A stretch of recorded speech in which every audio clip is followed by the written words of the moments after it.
Hey everybody, it's Jason Blaha here, and today I want to chat with you guys a little bit about some of my favorite accessory work for building bigger pecs and bigger front delts, and that's using bars and of course dumbbells that allow us to get a deeper range of motion at the bottom.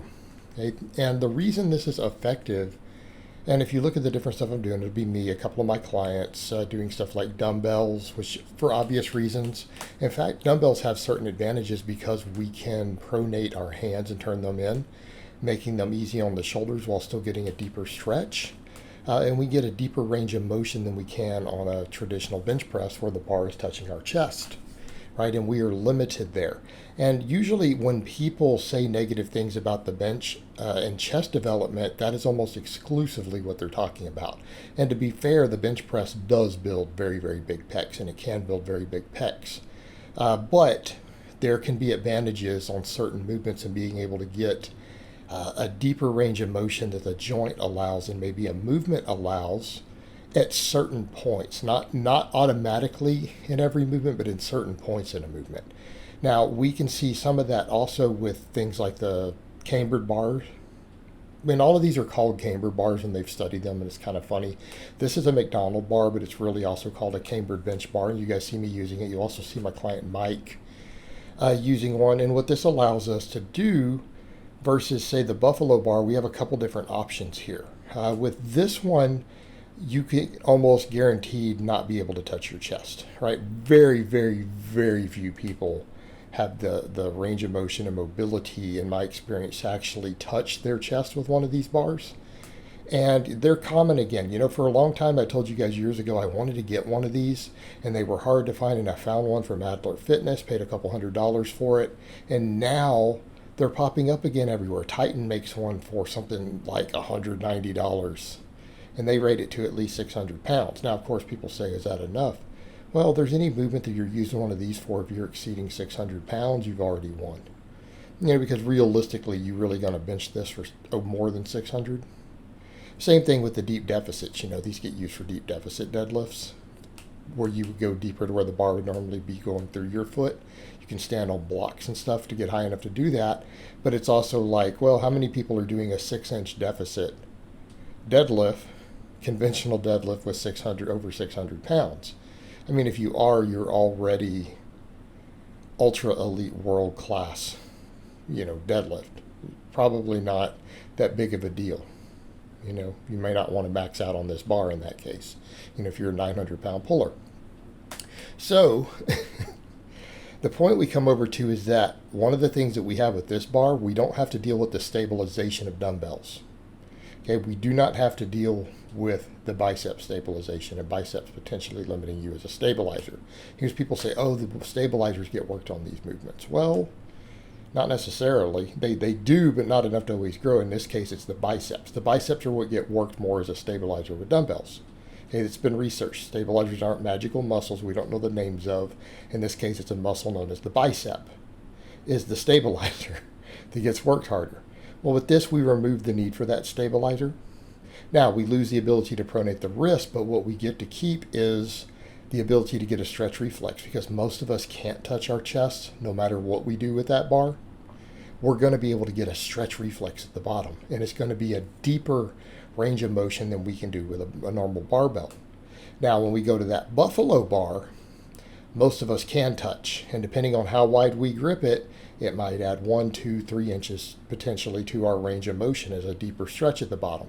But we also can pause it. So if you want to practice your pause benching, that's an advantage there. It's just from a deeper range of motion with a deeper stretch. Whereas in these other two are going to be more stretch oriented. So there are pros and cons and advantages to all three of these.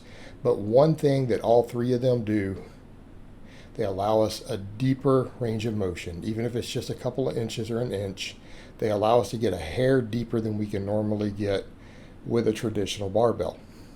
And it allows us to do that while maintaining an arch. Okay, that's an important point.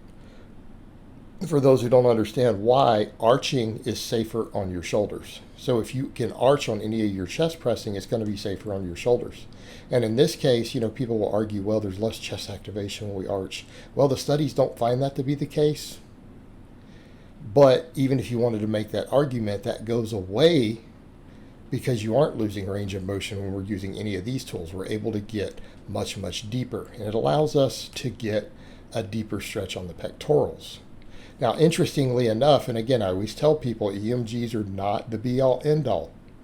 We can't always take them to the bank. We can't. But they're interesting when we see certain things. And what we've seen, like when these Cambered bars have been studied, and they compare stuff, they actually find they don't seem to actually activate the pectorals more on EMG. Now, again, that doesn't mean we're not getting better overall muscle fiber recruitment. It just means electromagnetic activity. Okay, that's why it's a slight difference. They find that they work the front delts more. They are a superior front delt exercise if we go off of EMG, not a better pec exercise, because they stretch the pecs potentially beyond where they're getting, a mechanical disadvantage. Okay, potentially subject to great debate, but it's just something to toy with when looking at some of this stuff.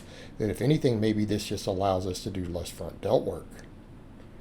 Okay, but let's come over and let's talk about that deeper range of motion and why it matters.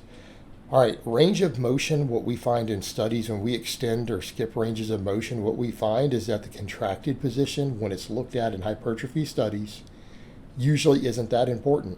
And I know that'll upset a lot of bodybuilders who are like, oh no, you got to squeeze and contract. Actually, it turns out if we cut out the stretch positions purely to do contracted positions and focus on those more, even if we increase weight, hypertrophy goes down. On a lot of muscles, if we cut range of motion at the contracted position but focus on the stretch versus it, the hypertrophy is superior. In other words, the stretch position on a movement, as long as it doesn't put us in an angle where we're unloaded, where there's active insufficiency, okay? Certain types of like laying leg curls can have that active insufficiency at the bottom. So that stretch is there, but it's reduced load. Well, that's not useful to us.